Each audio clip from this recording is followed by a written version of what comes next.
हमारे चैनल को सब्सक्राइब करने के लिए सब्सक्राइब के इस बटन को ऐसे दबाएं, फिर नोटिफिकेशन पाने के लिए इस बेल आइकन को ऐसे प्रेस करें और नोटिफिकेशन को ऑन कर लें। धन्यवाद साथियों, आपके अपने चैनल एपिक एजू पर हम आपका स्वागत करते हैं और उम्मीद करते हैं कि आप और आपका परिवार एकदम स्वस्थ मस्त बिंदास होगा। तो भाई, ऐसे ही शुभवाणी के साथ हम आपका तय दिल से और दिल की गहराइयों से आपके अपने चैनल पर स्वागत करते हैं। और भाई, साथ के साथ एक और निवेदन करते हैं कि भाई, जिन्होंने अब तक हमारा चैनल सब्सक्राइब नहीं किया है तो ऑथेंटिकेट एजुकेशनल जानकारी के लिए आप हमारे चैनल को सब्सक्राइब कर ले। तरीका वीडियो के शुरू में हमने बताया है, जो बिल्कुल फ्री ऑफ कॉस्ट है, जिसके लिए आपको एक सिंगल भी पैसा नहीं देना है। दूसरी महत्वपूर्ण बात, आप हमारे साथ टेलीग्राम और व्हाट्सएप पर जुड़ सकते हो। उनके लिंक मैंने डिस्क्रिप्शन में डाल दिए हैं, वहाँ से भी आप हमारे साथ जुड़ सकते हो। और भाई, साथ के साथ टेलीग्राम पर भी आप एपिक एजू लिख कर सर्च कर सकते हो। वहाँ पर आपको स्टडी मटेरियल आईएएस तक के नोट्स आपको फ्री प्रोवाइड किए जाते हैं और सारी पीडीएफ वगैरह, चाहे किसी भी कोई जानकारी हो, न्यूज़पेपर हो, सब कुछ फ्री में प्रोवाइड किया जाता है। अभी अभी हमने चैनल खोला, आपको कोई ज़्यादा मेंबर वहाँ नहीं दिखेंगे, थोड़े बहुत ही मेंबर अभी जुड़े हैं, तो आप भी चाहो तो जुड़ सकते हो। तो भाई, आज हम बात कर रहे हैं नए सीईटी को लेकर, जो कि 2024 में सीईटी होना है। तो बहुत सारी बातों पर हम इसमें चर्चा करेंगे।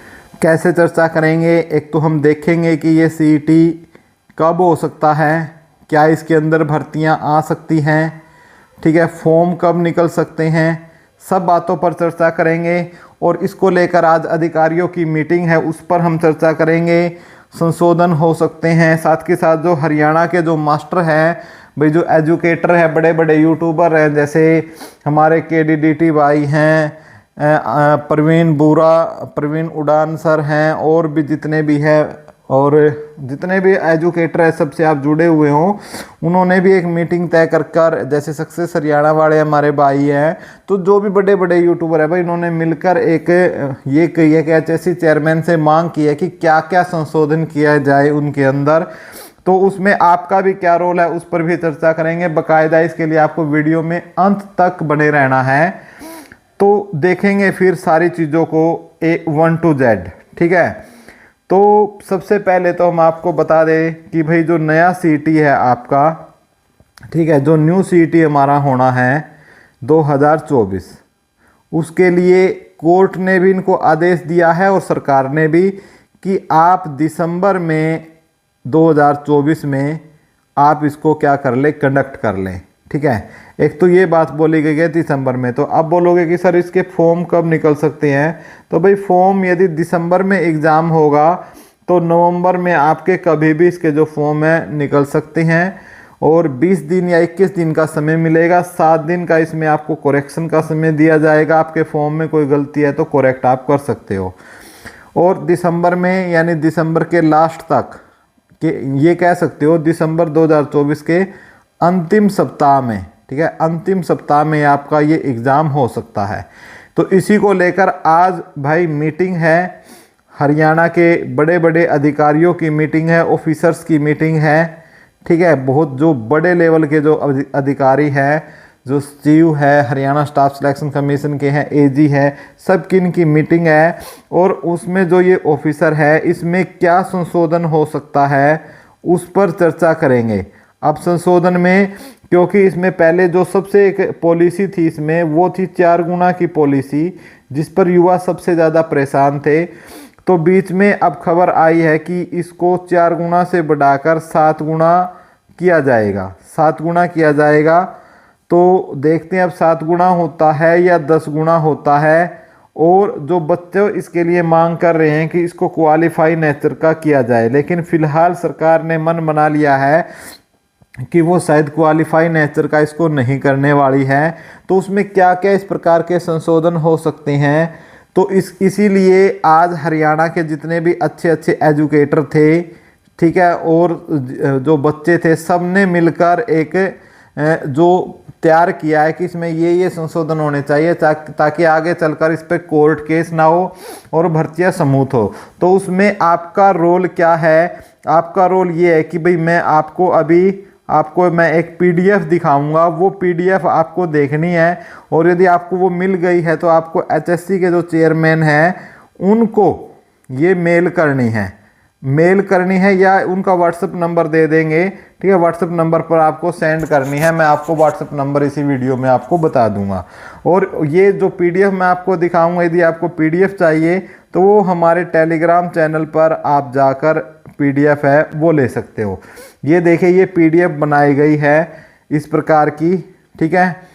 तो ये पीडीएफ आपको सेंड करनी है जो चेयरमैन सर के व्हाट्सएप नंबर पर है, जिसमें क्या लिखा गया है देख लेते हैं कि सेवा में माननीय चेयरमैन साहब, हरियाणा कर्मचारी आयोग पंचकला, सीटी पॉलिसी में बदलाव हेतु प्रेजेंटेशन देने बारे भी क्या क्या प्रेजेंटेशन उसमें लिखी गई है कि उपरोक्त विषय के अंतर्गत आपका ध्यान आकर्षित करना चाहते हैं कि वर्तमान में सीटी पॉलिसी 2022 और उसके आधार पर ग्रुप सी की बड़ी भर्ती आयोग ने हाल ही में पूरी की है, जिसमें काफ़ी कुछ देखने को मिला है, जिससे विद्यार्थी को फ़ायदा और नुकसान दोनों हुए हैं।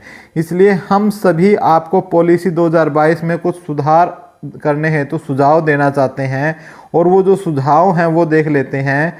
इसमें जैसे फर्स्ट पॉइंट इन्होंने बनाया है कि सभी पैरामेडिकल टेक्निकल पदों को सीटी से अलग रखा जाए, क्योंकि हाल ही में जो staff nurse, MPSW, VLDA, ALM और अन्य कुछ तरह के पद थे उनमें 4 गुना एलिजिबल शॉर्टलिस्ट कैंडिडेट ही नहीं मिले।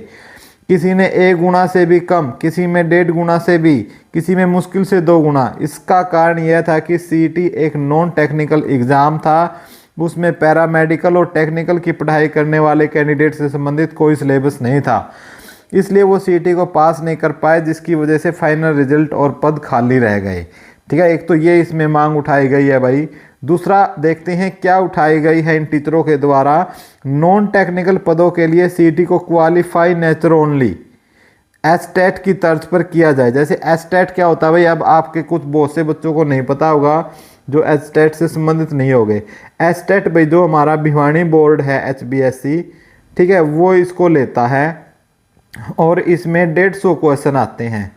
और इसमें पास मार्किंग क्या है भाई, जो जनरल कैंडिडेट है, जनरल है, और जो BC के कैंडिडेट हैं, ठीक है, EWS है, सब इन सब को 90/150 नंबर लेने होते हैं, यानी इतने नंबर लेने होते हैं पास के लिए। और शायद जो SC वालों को है शायद 83.5 नंबर जो 150 में से लेने होते हैं पास के लिए, यानी इनके लिए कंडीशन कितनी है, 60% की है, और इनके लिए शायद 55% की कंडीशन है। यानी ये चाहते हैं कि एस्टेट की तर्ज पर क्वालिफाई किया जाए। यानी ये कहते हैं कि जैसे 100 क्वेश्चन आ रहे हैं, आप 100 नंबर का ले रहे हो, तो उसमें आप ये कर दो कि भाई जिसके 100 में से 60 क्वेश्चन सही आए उसको आप क्वालिफाई कर दो, बाकी को आप डिसक्वालीफाई कर दो। ये इन्होंने एक सजेशन दिया है, उम्मीद करता हूँ आप समझे होंगे। फिर भी कोई डाउट रहता है तो आप मेरे को व्हाट्सअप कर देना, या व्हाट्सअप नहीं कर नंबर नहीं है तो आप कोई बात नहीं छोड़ो, यहीं कमेंट कर देना, कमेंट में मैं आपको सारी चीज़ें और एक्सप्लेन कर दूंगा। तो यहाँ तक हमने पढ़ लिया था ताकि सभी को मौका मिल सके और कोर्ट केस जो है वो ना हो इसके कारण, जिसमें क्वालिफिकेशन चेक ना हो पाना, संबंधित पद की संपूर्ण योग्यता पूरी न करने के बावजूद सीटी में ज़्यादा नंबर होने के कारण सेकंड फेज के एग्जाम में शामिल हो जाना, लेकिन फाइनल में उसको बाहर किया जाता है तो उसके बाद भी योग्य कैंडिडेट था जो सेकंड फेज के एग्जाम में 4 गुना के कारण नहीं आया, जिस कारण केस होने लगते हैं और भर्ती अटक जाती है। यानी ये बताया कि क्वालिफाई नेचर किया जाए, और इन्होंने इसका आधार बनाया कि एस्टेट की तरह किया जाए, ठीक है। उसके बाद क्वालिफाई करने से सरकार को कोई हानि नहीं होगी, क्योंकि सीटी 2022 में जो एग्ज़ाम हुआ था उसमें लगभग 10 लाख से ज़्यादा फार्म भरे गए थे, और उनमें से 3.5 लाख कैंडिडेट थे जो पास हुए थे और बाकी फेल हो गए थे। तो टेक्निकल पदों पर सभी कैंडिडेट का एग्ज़ाम लेने का कोई नुकसानदान या वित्तीय भार ये नहीं कह सकते कि कोई सरकार के ऊपर पड़ेगा। उसके बाद ये लिखते हैं कि नॉन टेक्निकल पदों के सेकंड फेज के एग्ज़ाम को 12th और ग्रेजुएशन लेवल में बांटा जाए, और दोनों को अलग अलग एग्ज़ाम लेकर कैंडिडेट की प्रेफरेंस के अनुसार नौकरी दी जाए। ऐसा करने से विद्यार्थी को ये भी ऐसा नहीं लगेगा कि उसने एग्ज़ाम देने का मौका नहीं मिला, जो पिछले कुछ महीनों से देखा गया कि 4 गुना के कारण कितने आंदोलन प्रदर्शन हुए। हाँ, तो ये पॉइंट समझ लो, ये जो राजस्थान का जो CET है इन्होंने वहाँ से इस पॉइंट को उठाया है कि 12th लेवल का राजस्थान में अलग होता है, ठीक है, और ग्रेजुएशन लेवल का यानी जो BA BSc वाले हैं उनका अलग होता है। ये कह रहे हैं कि ऐसे राजस्थान की तर्ज पर अलग होना चाहिए। ये पॉइंट राजस्थान का जो CET है वहाँ से इन्होंने ये पॉइंट उठाया है और मैंने आपको एक्सप्लेन कर दिया है।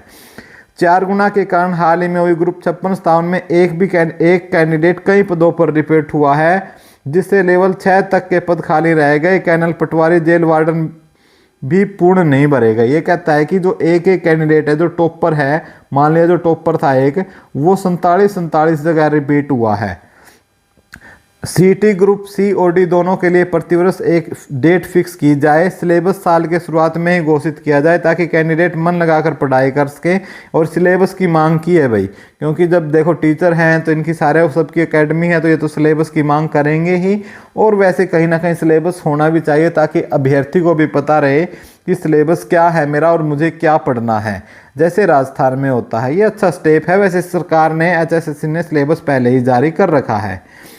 सभी राज्यों में अपने राज्य के कैंडिडेट के अनुसार सिलेबस बनाया जाता है। इसलिए आपसे अनुरोध है कि हरियाणा के युवाओं को हित में देखते हुए CET के एग्जाम फर्स्ट पेज में कम से कम 35% हरियाणा GK के पर्सन डाले जाएं ताकि ज़्यादा से ज़्यादा हरियाणा के बच्चे पास करें, सेकंड फेज के लिए योग्यता पूरी कर सके। भाई इन्होंने कहा है कि हरियाणा GK है, इसका वेटेज जैसे अब 25% आता है, 25% से बढ़ाकर कितना किया जाए, 35% किया जाए। सेकंड फेज में पैरामेडिकल और टेक्निकल पदों एग्जाम का सिलेबस है, उसमें वर्तमान 70% संबंधित पद का सिलेबस आता है, उसको बढ़ाकर 80% किया जाए, ठीक है, जो टेक्निकल है उससे संबंधित। नेक्स्ट है, इन्होंने सजेशन दिया है कि CET की परीक्षा को नेशनल टेस्ट एजेंसी ने न करवाकर हरियाणा स्टाफ सिलेक्शन कमीशन खुद आयोजित करवाए ताकि परीक्षा पहले से घोषित तारीख पर हो और पारदर्शिता से हो। NTA पर काफ़ी गंभीर आरोप लगे हैं जिसकी वजह से उसकी जो विश्वसनीयता पर प्रशंसनीय नहीं है। ये जो NTA है भाई, ये वही है जो नीट वगैरह का एग्ज़ाम कराती है, तो कुछ इस तरीके से उन्होंने बोला है। और साथ के साथ परीक्षा सेंटर के लिए इन्होंने बोला है कि परीक्षा के लिए हर बार दूर दूर सेंटर दिए जाते रहे हैं, जिससे कैंडिडेट और उनके परिजन बहुत परेशान होते हैं।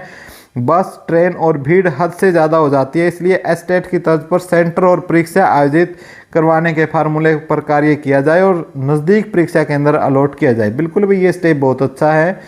हाल ही में पूर्ण भर्ती में आरक्षण को लेकर इस दल केस हुए हैं। इस मतलब ये जो UPSC के जो फार्मूले के तहत है, ठीक है, उसी फार्मूले के तहत जो हरियाणा में जो आरक्षण है उसी के अनुसार जो आरक्षण दिया जाए, उसमें प्रोमिला केस का जिक्र भी इसके अंदर किया गया है। तो बहुत अच्छा स्टेप है ये भी, ताकि भविष्य में कोई कोर्ट केस ना हो।